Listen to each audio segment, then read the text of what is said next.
স্বাগত জানাই প্রাকৃতিক ও নিরাপদ জিরোকাল নিবেদিত নির্বাচনী চার আজকের পর্বে। আজকে আমরা আছি বন্দর নগরী চট্টগ্রামে। আড্ডা হবে এখানকার মানুষদের সাথে।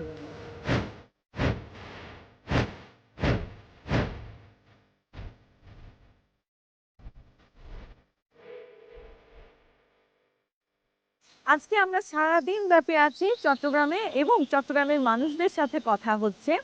আজকে আমাদের টপিক হলো আশা নিরাশার দোলনায় আমরা।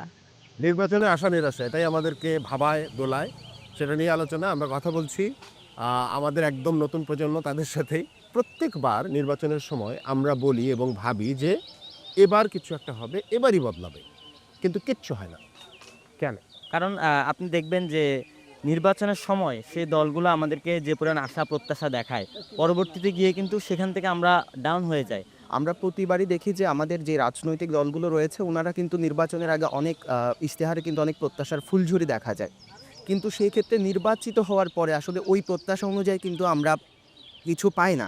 তারপর দেখা যায় যে ওনারা ক্ষমতায় বসলে ক্ষমতার অপব্যবহার করে বা হচ্ছে এটাই তো আমরা এতদিন ধরে দেখে আসছি, এটা বদলায় না কেন? এটা বদলায় না কেন, কারণ হচ্ছে আমার পার্সোনালি মনে হয় শুরু থেকেই ওনারা হচ্ছে এমনই থাকে।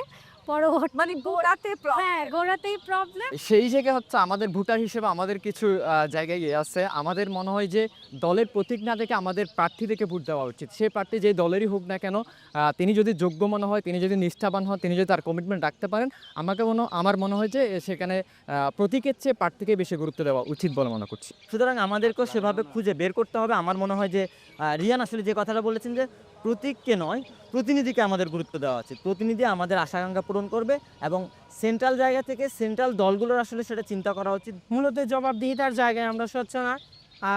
এই জায়গা থেকে আমরা যদি আরও একটু পরিষ্কার হই, ভালো একটা স্বচ্ছ এবং শক্তিশালী যদি নীতিমালা প্রণয়ন করি এবং একটা রাজনৈতিক যে জবাবদিহিতা এবং তৃণমূল পর্যায়ে আসলে সেন্ট্রালি যে তৃণমূল পর্যায়ের একটা যোগাযোগ, এটা খুব সুন্দরভাবে হয় না বিধায় তারা জনগণের যে আকাঙ্ক্ষা সেটা সেন্ট্রালি অবধি যায় না।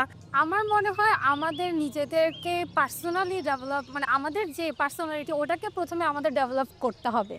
তা না হয় আমরা সমাজেরও কোনো উন্নয়ন করতে পারবো না বা হচ্ছে নিজেদেরও কোনো উন্নয়ন করতে পারবো না। আমার মনে হয় আমরা নিজেদেরকে পরিবর্তন করলেই আমরা সমাজকেও পরিবর্তন করতে পারবো। আমরা যদি আগের বাংলাদেশ দেখি বা আগের জেনারেশনকে দেখি, আমরা যে যে টার্নটাকে বলছি, তার একটা সময় বলছে আই হেট পলিটিক্স। সেই জায়গার কিছুটা পরিবর্তন মেবি হয়তো আমরা কিছুটা হলেও আমরা দেখতে পাচ্ছি। বর্তমান যে প্রজন্ম, তারা কিন্তু রাজনীতি নিয়ে অনেকটা কনসার্ন হচ্ছে। তো সেই জায়গা থেকে তারা এখন আর শোডাউনের পলিটিক্স তারা পছন্দ করে না, তারা যে ভাই পলিটিক্স পছন্দ করে না, পেশি শক্তির পলিটিক্স তারা পছন্দ করে না, তারা চায় কমিটমেন্টের রাজনীতি। 24-এর পরে দেখলাম আমাদের কিন্তু সব জায়গায় ছাত্র প্রতিনিধি ছিল, কিন্তু আমরা কি দেখলাম, সেই ছাত্র প্রতিনিধি যারা আছেন তাদের বড় একটা অংশ চাঁদাবাজি, দখলবাজি এগুলোর সাথে একদম সরাসরি সম্পৃক্ত হয়ে গেছে। আমরা চট্টগ্রাম থেকে দেখেছি যে কীভাবে আসলে যাদের আন্দোলনটাকে সবাই গিয়েছে, তারাই দেখলাম যে বন্দরে গিয়ে বসে আছে, তারাই দেখলাম যে সিডিএতে গিয়ে বসে আছে, সব জায়গায় মানে এক ধরনের বলয় তৈরি করেছে।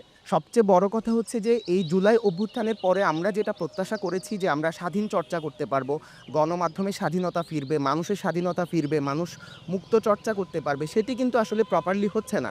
তো পরবর্তীতে যারাই নির্বাচিত হয়ে আসবে, যারাই সরকার প্রধান হিসেবে আসবে, আশা থাকবে যে জননিরাপত্তা সবার আগে নিশ্চিত করতে হবে এবং দেশের উন্নয়নের কথা ভাবতে হবে এবং দেশের গণতন্ত্রের ধারা যেন অব্যাহত থাকে, মানুষ যেন ভোট দিতে পারে। এখন যদি নির্বাচনের পর আবারও আশা ভঙ্গ হয়, আবারও সবাই নিরাশ হয়ে যায়, তখন আপনাদের মানে জেন জিদের করণীয় কি থাকবে? যারা নতুন ভোটারে বাধায়, আমরা সবসময় কনসার্ন থাকবো এবং যেটা আসলে বললেন উনি যে আমাদেরকে নিজেদের ডেভেলপ করতে হবে। আমি কোনো ধরনের দুর্নীতি করব না, আমি আমার রাইট নিয়ে সচেতন থাকব, আমি কোনো ধরনের এই যে কোটা নিয়ে প্রশ্ন আসলো তখন যেমন আমরা সবাই একসাথে রাজপথে নামলাম, সামনের দিনেও আমরা রাজপথে নামবো। ভোটারদের মনে এই গার্ডসটা থাকা উচিত যে সে যদি আমার পছন্দের প্রার্থী হয়, আমার পছন্দের দল হয়, সে যদি ভুল করে আমি ওই জায়গায় কনসার্ন থাকবো, আমি ওই জায়গায় সাউন্ড থাকবো। তাহলে মনে হয় আমাদের পরিবর্তনটা আস্তে আস্তে হয়তো আজকে না হলে হয়তো আজ থেকে 10 বছর পরে গিয়ে হয়তো এই পরিবর্তনটা আসতে পারে। আপনারা রাজনৈতিক দলগুলোর কাছ থেকে কি আশা করেন যাতে তারা আপনাদের ভোটটা আশা করতে পারে? তরুণ হিসেবে আমাদের প্রত্যাশা থাকবে আমাদের শিক্ষা ক্ষেত্রে যে বাজেটগুলো সেগুলো যাতে আরও বারংবার বৃদ্ধি করা হয় এবং আমাদের যে বেকারত্বের যে সমস্যাটা দীর্ঘদিন ধরে বাংলাদেশ সাফার করছে সেই জায়গাগুলোতে এমন কিছু ডিসিশন মেকিং নেওয়া উচিত যেটা দিয়ে আসলে এই সমস্যাটা দীর্ঘমেয়াদী সমাধান হয়। আমি চাই যে দলই আসবে ওনারা যাতে তরুণ প্রজন্মের উপর আরও বেশি ইনভেস্ট করে, কারণ হচ্ছে আমরা যেমন গ্র্যাজুয়েশনের পরে আমরা চিন্তায় থাকি যে চাকরি পাবো কি না, তো ওই কনসার্নটা কেন থাকবে আমাদের মধ্যে। এবং পাশাপাশি আসলে যদি আমরা জনপ্রতিনিধি সরকার গঠনে গিয়ে যদি সরকার প্রধান হয়ে আমরা দেশের কথা আসলে ভাবি না, দেশের জনগণের আশা আকাঙ্ক্ষার কথা ভাবি না, আমরা দেখি অনেক ক্ষেত্রে দেখি যে বৈদেশিক একটা চাপ। সো আমরা চাইবো বৈদেশিক চাপ যেটা আসে সেখান থেকে একটা সুন্দর একটা আমরা বেরিয়ে আসবো। সব সময় একটা স্ট্রং দেশ গড়তে হলে একটা স্ট্রং বিরোধী দল রাখতে হবে। সুতরাং আপনি যদি এককভাবে শুধুমাত্র সংসদে বিল পাস করানোর জন্য যে সর্বোচ্চ আসনের জন্য যা খুশি তা করে দেন, তাহলে আমার মনে হয় সেই ধারাটা বেশি দিন টিকবে না এবং এই ধরনের আন্দোলন বারবার ফিরে আসবে। এবং প্রথম প্রশ্নে ফিরে যায়, আমরা অবশ্যই আমাদের সে ডাক সচল রাখবো, আমরা আমাদের দেশের জন্য যে কোনো সময় প্রস্তুত থাকবো, এটাই। আপনাদের সবাইকে অসংখ্য ধন্যবাদ, অসাধারণ আলোচনা। আপনাদের সবাইকে অসংখ্য ধন্যবাদ আজকে এখানে আসার জন্য। আমাদের আজকের নির্বাচনী চার আজকের পর্বের বিষয়বস্তুটা হচ্ছে আশা নিরাশার দোলনায় আমাদের ভোট। প্রতিবার ভোটের সময় আমাদের একটা আশা নিরাশার একটা দোলাচল শুরু হয়, আমরা খুব আশা করি অনেক কিছু হবে, তারপর হয় না, সেটা নিয়ে আলোচনা। আমাদের প্রথম প্রশ্নে চলে যাই। আমরা সবসময় আশায় বুক বাঁধি প্রত্যেক নির্বাচনের পরে যে এইবার ভালো কিছু হবে, কিন্তু আবার সব সময় খুব নিরাশ হয়ে যায়। কেন বলে মনে হয়? আমাদের রাজনীতিবিদদের রাজনীতি করতে হবে জনগণের জন্য, নিজের জন্য না। এবং জনগণের জন্য যেদিন মানুষ রাজনীতি করবে, যে রাজনীতি করবে, ঠিকই সেদিন দেশ এগিয়ে যাবে। এখন আমরা আমাদের আশার প্রতিফলনটা করি। রাজনৈতিক নেতাদের দেখি যে তারা ভুল করছে, দলকে দেখি ভুল করছে, কিন্তু আমাদের কিছু যায় আসে না, আমরা তাদের সাপোর্ট করেই যাই। এটাও বা কেন হয়? আমি যেটা মনে করি সেটা হচ্ছে আমাদের পরিবর্তনটা শুরু করা উচিত রুট লেভেল থেকে। আমাদের আমি সবাইকে দোষারোপ করতে গেলে সবাইকেই দোষ দেওয়া যায়। এই জায়গায় এই প্রথাটা চেঞ্জ হতে পারে যদি আমাদের মানে জনপ্রতিনিধিদের যদি জবাবদিহিতার জায়গাটা থাকে। ভোট আসলে আমাদেরকে 10 টাকা দিয়ে চা খাওয়াচ্ছে, আমরা ভোট দিয়ে দিচ্ছি, এটাই। আমরা কখনো ভাবি না, আমাদের ফিউচার নিয়ে ভাবি না যে একজন ভালো নেতৃত্ব যখন আসবে আমাদের ফিউচারে দেশ অগ্রসর হবে। এই জিনিসটা আসলে অনেকে এখনও ভাবতে শুরু করে নাই। এর মধ্যে আমি আবার বলি, আমরা যারা জনগণ আছে আমাদেরও একটু ভুল আছে। আমরা কোনো একটা সৎ প্রার্থী যদি কোথাও এলাকায় দাঁড়াই, আমরা প্রথমেই বলি কি সৎ মানুষের কিন্তু অর্থ থাকে না। দুই একজন রেয়ার যারা পূর্বপুরুষ থেকে দণ্ডাঢ্য, ওনাদের কথা আমি বলবো না। তো জনগণই বলে ওর কাছে তো টাকা নেই। তো এখন জনগণের ও টাকা নাই, টাকাওয়ালা যখন বিত্তশালী একজন দিবে, তো বিত্তটা যখন খরচ করবে, কেউ 200 পায়, 200 থেকে 2 কোটি পায়। যতজন নেতা আছেন তাদের মধ্যে অনেকের মনোভাব হচ্ছে আমরা এটাকে আসলে রাজনীতি হিসেবে তারা ধরে না, তারা এটাকে ব্যবসা হিসেবে, আমি অনেকভাবে তাদের পেশা হিসেবে আমরা একটা অর্থ আমরা ইনভেস্ট করছি এবং পরবর্তীতে আমরা ক্ষমতায় থেকে ডাবল যে রিটার্নটা, সেই রিটার্নটা আমরা নিয়ে আসবো। বাংলাদেশের নির্বাচন, ভোট, পলিটিক্স সবগুলো একটা একেবারে শুধু জড়িত। বিজনেস এখানে ফ্যাক্টর না। এগুলো যখন ঠিকভাবে চলবে, অটোমেটিকভাবে বিজনেস কী হবে, ঠিকভাবে হবে। কিন্তু এখন উল্টা হচ্ছে, বিজনেস যারা করে তারাই এগুলোকে নিয়ন্ত্রণ করতেছে। ভোট, ইলেকশন, পলিটিক্স ওরাই নিয়ন্ত্রণ করতেছে। ঠিক এই জিনিসটা যখন ভার্সা করতে না পারবেন, রিভার্স করতে না পারবেন সিস্টেমটাকে, ততদিন বাংলাদেশের নির্বাচন আজ থেকে না আরও কয়েকশো বছর পরও, কিয়ামতের পরও এটা কখনো সুষ্ঠুভাবে হবে না। আমরা জনগণরাও কিন্তু অনেকটা লুটেরা টাইপের হয়ে গেছি। আমরা সব জায়গায় শর্টকাট খুঁজি। রেলওয়েতে একটা টিকিট কিনতে গেলেও আমরা ওইখান থেকে ঘুষ দিয়ে টিকিটটা নিই, যেন কোথায় কি ওই এভারেস্টে যাবে, ও সময় নাই। তো দোষ তো আমাদেরও আছে। আমরা 10 টাকা দামের রিয়াজদিন বাজার থেকে এই সবজি কিনে ওই ভ্যান গাড়িতে 50 টাকা 80 টাকা বিক্রি করতেছি। তো লুটেরা তো আমরা, শুধু বড় বড় রাজনীতিবিদ আর ব্যবসায়ীদের দোষ দিলেও তো হবে না। নির্বাচনটা সুষ্ঠু বা মানে গ্রহণযোগ্য নির্বাচন তখনই হবে যখন সবগুলি দল নির্বাচনে অংশ নিবে। এখন যে অপরাধ করেছে তার বিচার হোক, এটি নিয়ে কারো কোনো দ্বিমত নেই, কিন্তু তার বিচার করতে গিয়ে পুরো দলকে যদি নিষিদ্ধ করে দেওয়া হয়, একটা বড় একটা দল যদি নির্বাচনে আসতেই না পারে, তাহলে সবার অংশগ্রহণের নির্বাচনটা সুষ্ঠু হবে বলে মনে হয় না। তখন এখানেও যদি একটা দলকে, নির্দিষ্ট দলকে আসতে না দেয়, তো ওই দলে যারা সাধারণ ভোটার আছে তাদের কি হবে? তাদেরকে হয়তো অন্য দল যে কোনোভাবে কনভিন্স করে টাকা পয়সা খরচ করে তাদেরকে নিয়ে ক্ষমতা আবার কিন্তু ওই ক্ষমতার ওই ক্ষমতার ওই খেলা ক্ষমতা হ্যাঁ ওই ক্ষমতার খেলা আবার শুরু হবে। তো ওইভাবে কিন্তু সুবিধা নেবে। তো এই জায়গাটাও মনে হয় নির্বাচন কমিশনের বর্তমান সরকারের বিবেচনা করা উচিত। আমার জায়গা থেকে আমি দলগুলো যে কোনো দেখছি দলগুলোর মধ্যে আসলে সংস্কার হওয়া উচিত এবং দেশের টোটাল প্রেক্ষাপট নিয়ে দেশের একটা সংস্কার হওয়া উচিত এবং সংস্কার করেই সুন্দর সুষ্ঠু একটা নির্বাচন উপহার দিতে পারলে আমার মনে হয় ভালো হয়। সিস্টেম ডেভেলপ করতে হলে আপনাকে আমাদের বাংলাদেশে এডুকেশন সিস্টেমটা ফার্স্ট ডেভেলপ করতে হবে, ওখান থেকেই তো আপনার সব কিছু। আর হচ্ছে একটা পারিবারিক নৈতিকতা একটা বিষয় থাকে। যতই আপনি একাডেমিক কোয়ালিফিকেশন আপনার থাক না কেন, আপনার পিতামাতার থেকে যে শিক্ষাটা পাবেন ওইটাই কিন্তু আপনার সমাজ জীবনে, রাষ্ট্র জীবনে, আপনার ব্যক্তি জীবনে কিন্তু প্রভাব পড়বে। আর সবচেয়ে বড় গণতন্ত্র আনতে হবে দলের মধ্যে। আমরা পরিবারতন্ত্রের কাছে আটকা কিন্তু। যে নির্বাচনের পরে নতুন বাংলাদেশ আমরা ভাবছি, সেই বাংলাদেশে প্রথম কোন 3টি জিনিস আপনি দেখতে চান? দুর্নীতি, সন্ত্রাস এবং স্বজনপ্রীতি মুক্ত একটি বাংলাদেশ। আমার প্রত্যাশা আগামী বাংলাদেশ হোক সন্ত্রাস ও দুর্নীতিমুক্ত এবং জনগণের জন্য শিক্ষা স্বাস্থ্য নিশ্চিত করতে হবে। বা চমৎকার চমৎকার, অনেক অনেক ধন্যবাদ আপনাদেরকে, খুব ভালো লাগলো আপনাদের সাথে আড্ডা দিয়ে। আপনাদেরও ধন্যবাদ। এই মুহূর্তে আমরা যাদের সাথে আছি তারা হলেন চট্টগ্রামের বিশিষ্ট ব্যক্তিত্ব, তাদের সাথে আড্ডা হবে। কেমন আছেন আপনারা? আছি ভালো, আপনারা ভালো আছেন? হ্যাঁ, খুব খুব ভালো আছি। যে আমাদের নির্বাচনী আজকের পর্বের বিষয়টা হচ্ছে নির্বাচনে আশা নিরাশা। প্রত্যেকবার নির্বাচন আসলে আমরা ভাবি যে এইবার কিছু একটা হবে এবং এবারেই সব কিছু বদলে যাবে বা পরিবর্তন শুরু হবে, এবং দিন শেষে কিচ্ছু হয় না। এটা কেন? চট্টগ্রামের আঞ্চলিক ভাষায় বলে লরি সরি অদত ইল্লাল্লাহ মদত।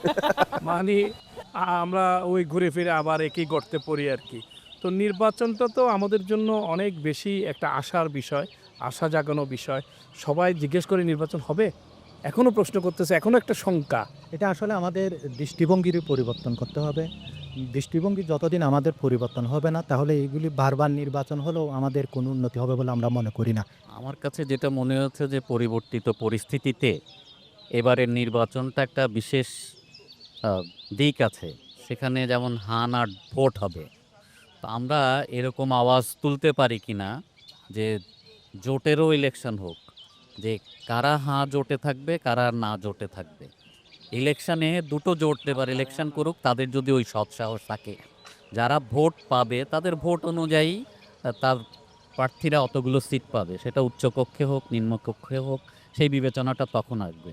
তখন এই টোটাল নির্বাচনী প্রক্রিয়ায় একটা নতুন সংস্কৃতি আসবে। আমাদের নাগরিকের একটা চিন্তার সংকট আছে, আর যারা নির্বাচন করতে আসেন, যারা ভোট নিতে আসেন, তাদের তো বিশাল সংকট। অধিকাংশ প্রার্থীর এক ধরনের লেজুর বৃত্তি আছে, তার ইনভেস্ট আছে, কোটি কোটি টাকা ইনভেস্ট করে সে নমিনেশন দিচ্ছে এবং সে কোটি টাকার বাণিজ্যকে সে এখানে প্রভাবিত করে এবং এটাকেই নির্বাচনকে একটা ভোট ব্যবসা বলে।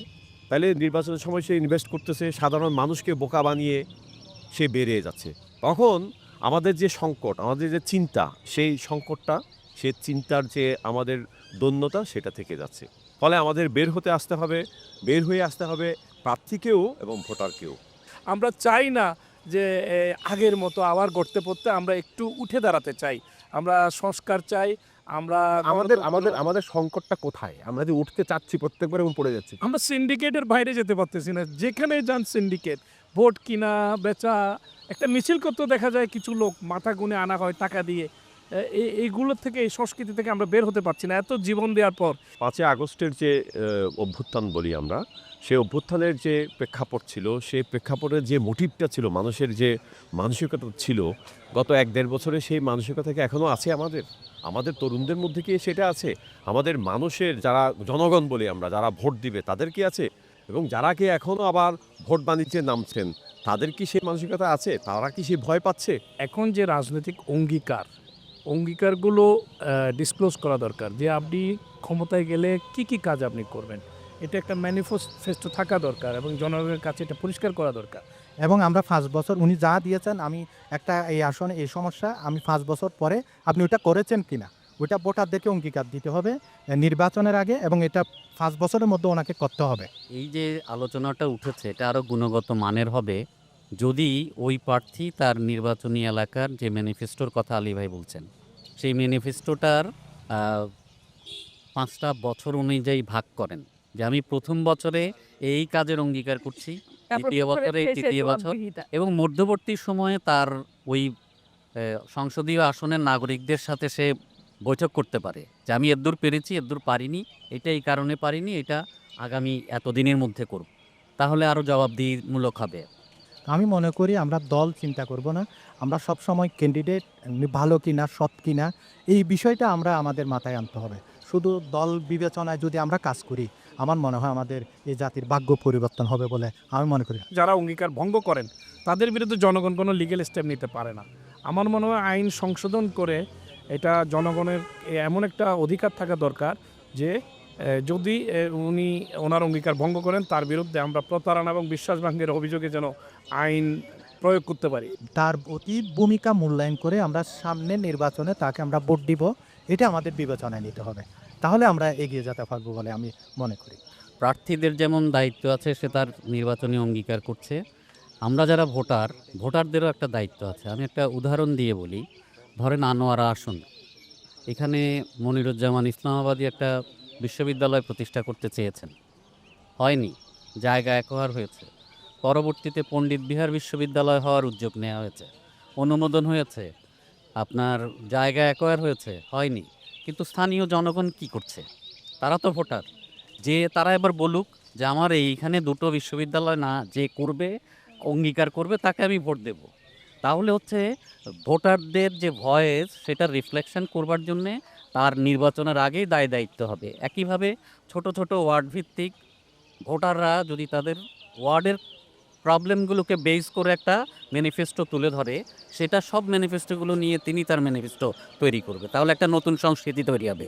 ইনশাআল্লাহ আগামী নির্বাচন একটি ভালো নির্বাচন হবে, আমরা সেই প্রত্যাশা করি, এবং ওই প্রত্যাশার মধ্যে দিয়ে এই জাতি কাঙ্ক্ষিত একটি লক্ষ্যে পৌঁছবে, সে আশাবাদেই আমাদের কাছে, আমরা সবসময় আশাবাদ।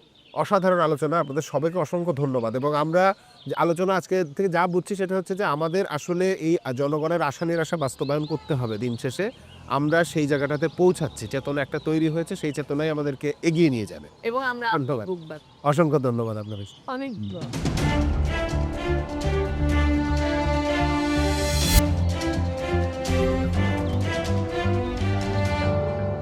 এই নির্বাচনে বাস্তব আশা করব, বাস্তব আশা দিয়েই বদল আনবো। আজকের মতো প্রাকৃতিক ও নিরাপদ জিরোক্যাল নিবেদিত নির্বাচনী চেয়ার থেকে বিদায় নিয়ে নিচ্ছি। দেখা হবে আগামী পর্বে অন্য কোথাও। চ্যানেল 24-এর সাথে থাকুন।